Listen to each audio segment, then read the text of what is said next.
Hi hello అందరూ బాగున్నారా? నా పాత వీడియోలో చెప్పినట్టుగా బూడిద గుమ్మడికాయ మీద ఒక వీడియో చేస్తానని చెప్పాను. చేస్తున్నాను, చూడండి. అందరికీ ఉపయోగపడుతుందని అనుకుంటున్నాను.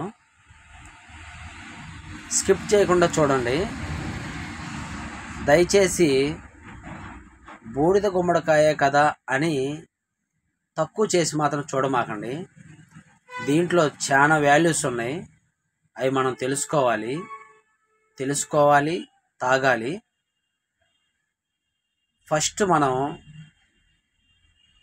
బాగా ముదిరిన గుమ్మడికాయ కాకుండా, లేత గుమ్మడికాయ కాకుండా, మీడియం లైట్గా బూడిద పట్టిన గుమ్మడికాయ తీసుకోండి.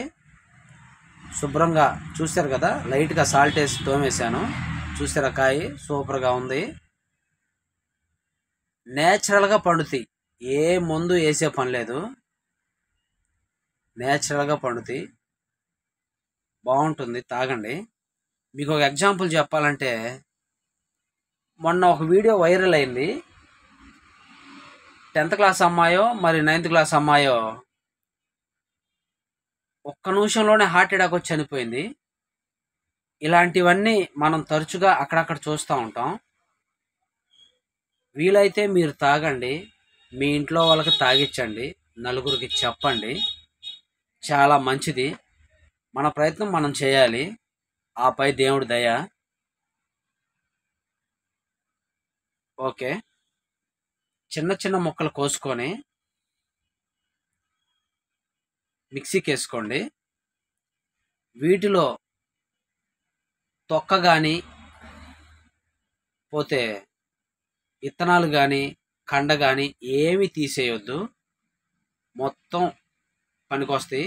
అదిగో మళ్ళీ చెప్తున్నాను, చూపిస్తున్నాను చూడండి. ఆ కండ చాలా వాల్యూస్ ఉంటాయి. అది చూశారు కదా, ఏవి తీసేయొద్దు. విత్తనాల్లో జీవశక్తి ఉంటుంది, అది చాలా యూజ్ అవుతుంది. విత్తనం మనం వేయగలనే మొలకెత్తిద్ది కదా, అలా అన్నమాట. మీకు ఎలా చెప్పాలో నాకు అర్థం కావట్లేదు. మొత్తానికైతే తాగండి. మిక్సీకి వేసాను.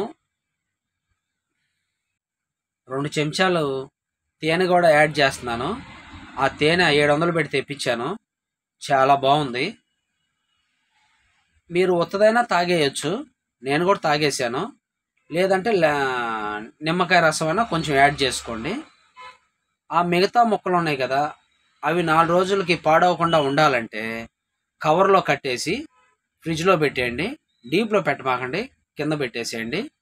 రోజుకు ఒక ముక్క కాడికి తాగండి, చాలా బాగుంటుంది.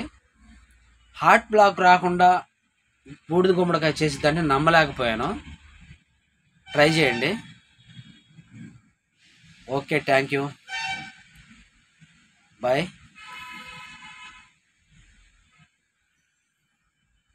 లైక్ చేసి సపోర్ట్ చేయండి.